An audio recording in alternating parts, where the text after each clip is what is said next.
बातमी.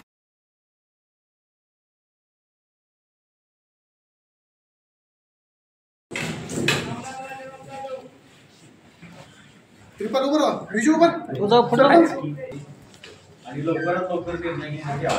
पुन्हा परिस्थिती चिघळणार आहे.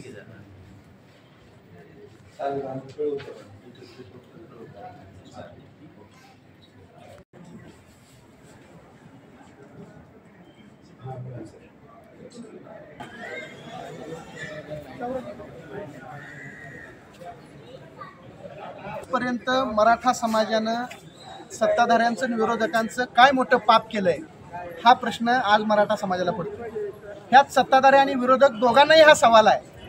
जर गरजवंत मराठ्यांच्या आरक्षणासाठी वर्षातनं 6व्या वेळेस जर मनोज जरांगे पाटलांसारखा प्रामाणिक नेता आणि प्रामाणिक संघर्ष योद्धा उपोषणाला बसत असेल आणि सरकार हक्काच्या आरक्षणाच्या मागणीची जर दखल घेत नसेल तर ह्याच्यापेक्षा मोठं दुर्दैव या पुरोगामी आणि या सुसंस्कृत महाराष्ट्रामध्ये कोणतंही नाही. जरांगे पाटील हे शांततेच्या संविधानिक आणि महात्मा गांधींनी घालून दिलेल्या सत्याग्रहाच्या मार्गाने उपोषण करतायत आणि तरी शासनाला जर जाणीवपूर्वक मराठा समाजाला त्रास देण्याच्या उद्देशानं जर दखल घ्यायची नसेल आणि मराठा समाजाला डिवचायचं असेल तर या सरकारनं लक्षात घ्यावं की एकदा का मराठा समाजाचा आगडोंब उसळला की तुम्हाला सोळो की पोळो करून सोडण्याची ताकद या मराठा समाजामध्ये. आज उपोषणाचा त्यांच्या 4था दिवस आहे. 4 तास जेवणाला उशीर झाला तर पोटात कावळं वरडते तर माणूस अस्वस्थ होतो.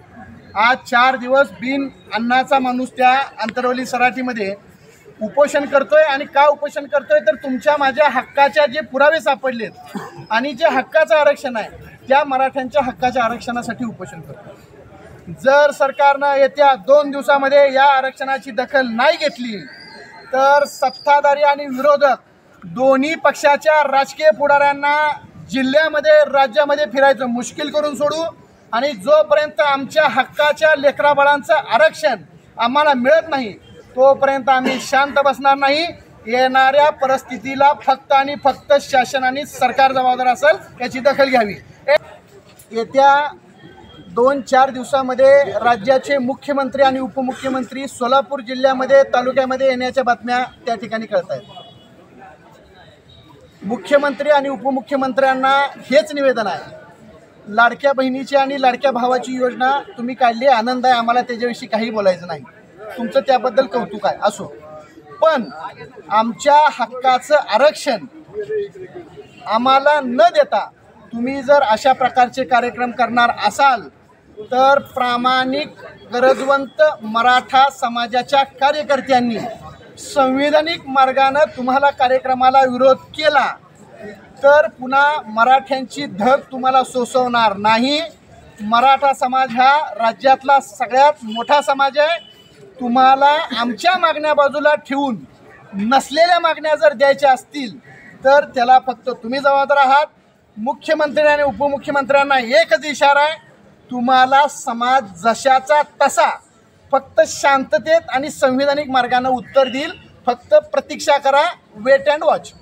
एक मराठा लढेंगे जीतेंगे, हम सब करेंगे, लढेंगे जीतेंगे, हम सब करेंगे. कोण म्हणतंय देत नाही, घेतल्याशिवाय राहत नाही. तारखेला आजच आपल्या लक्षवेध न्यूज नेटवर्क या चॅनलला सबस्क्राईब करा, व्हिडिओला लाईक करा.